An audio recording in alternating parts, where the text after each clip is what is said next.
दोस्तों, आज हम गुप्त वंश से संबंधित 20 प्रश्नों को हल करेंगे जो कि आपके एग्ज़ाम के लिए वेरी इम्पोर्टेंट हो सकते हैं।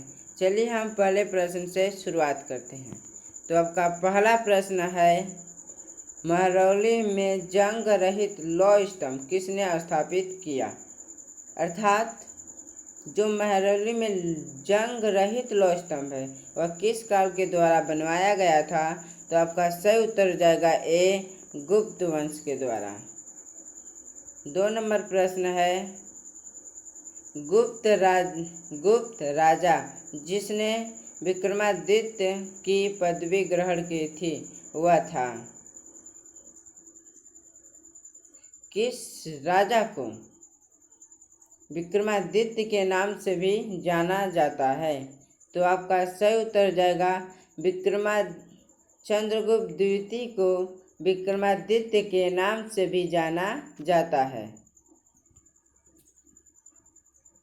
3 नंबर प्रश्न है, चंद्रगुप्त द्वितीय और किस नाम से जाना जाता था? तो सही उत्तर हो जाएगा सी, विक्रमादित्य। गुप्त काल के चांदी के सिक्के को कहते थे, यानी गुप्त काल में जो चांदी के सिक्के चला करते थे उनका क्या नाम था? तो सही उत्तर हो जाएगा बी, रुपयक। 5 नंबर प्रश्न है, हरिसेन निम्नलिखित राजाओं में से किसका राजकवि था? तो सही उत्तर हो जाएगा आपका बी, समुद्रगुप्त के राजकवि थे। 6 नंबर प्रश्न है, लिच्छवी दोहित्र किसे कहते हैं? ए, चंद्रगुप्त प्रथम को, बी, स्कंदगुप्त को, सी, कुमारगुप्त को, डी, समुद्रगुप्त को। तो आपका सही उत्तर हो जाएगा डी, समुद्रगुप्त को क्या कहा जाता है? कुमार लिच्छवी। 7 नंबर प्रश्न है, रोमन साम्राज्य के साथ भारत का व्यापार रोम पर किसके द्वारा आक्रमण के साथ समाप्त हो गया?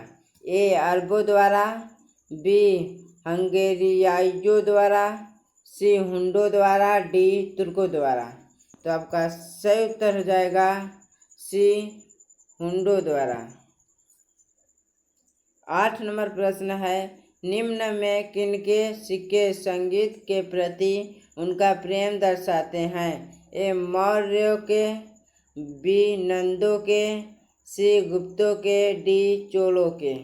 तो सही उत्तर हो जाएगा आपका सी, गुप्तों के, यानी गुप्त वंश में जो सिक्के थे संगीत के प्रति प्रेम दर्शाया करते थे।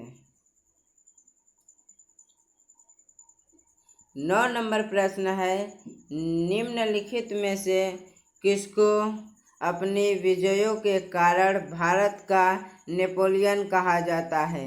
ए, स्कंदगुप्त को, बी, चंद्रगुप्त को, सी, ब्रह्मगुप्त को, डी, समुद्रगुप्त को।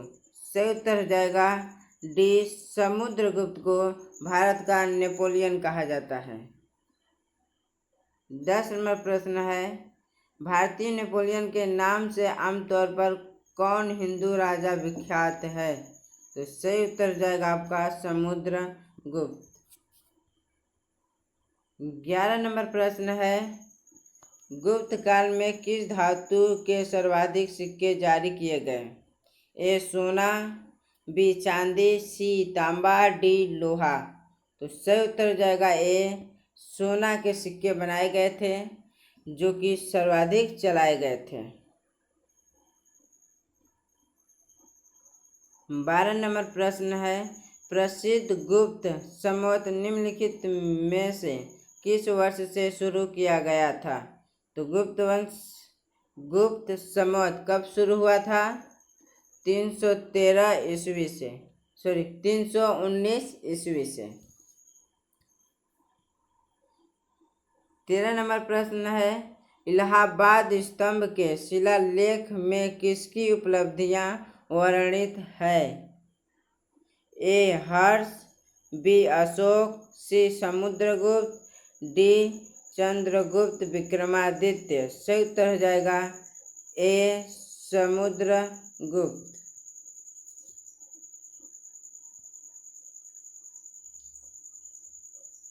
इलाहाबाद स्तंभ शिलालेख किसने बनवाया था?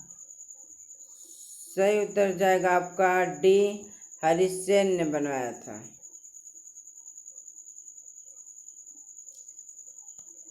फायान किसके शासनकाल के दौरान भारत आया था?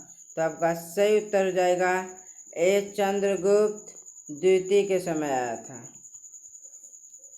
16 नंबर प्रश्न है आपका, पंचतंत्र की कथाओं का संकलन किसने किया? सही उत्तर जाएगा आपका सी विष्णु शर्मा ने। 17 नंबर प्रश्न है, मेघदूत का लेखक कौन है?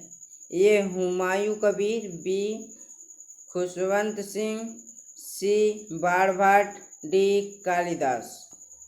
सही उत्तर जाएगा डी कालिदास है। किसके रचयिता? मेघदूत के। 18 नंबर प्रश्न है, निम्नलिखित में से वह व्यक्ति कौन है जो चिकित्सक नहीं है? ए सुश्रुत, बी चरक, सी चार्वाक, डी धन्वंतरी। तो सही उत्तर जाए आपका चार्वाक जो थे चिकित्सक नहीं थे। 19 नंबर प्रश्न है, प्राचीन भारत के विख्यात चिकित्सक धन्वंतरी ने अपना परामर्श किसके दरबार में दिया था? धन्वंतरी किसके दरबार में रहा करते थे? तो सही उत्तर जाएगा सी चंद्रगुप्त द्वितीय के दरबार में। अगला प्रश्न और 20 नंबर है, वराह मिहिर थे? ए एक एस्ट्रोनॉट, बी एक स्पेस शटल, सी एक पावर स्टेशन, डी एक प्राचीन खगोलविद एस्ट्रोनॉमर। तो सही उत्तर हो जाएगा आपका डी एक प्राचीन खगोलविद एस्ट्रोनॉमर। 21 नंबर प्रश्न और आज का लास्ट प्रश्न, अंतिम प्रश्न है, किसके शासन काल के दौरान अजंता की गुफाएं निर्मित की गई? तो आपका सही उत्तर हो जाएगा ए गुप्त काल में बनी थी अजंता की गुफाएं।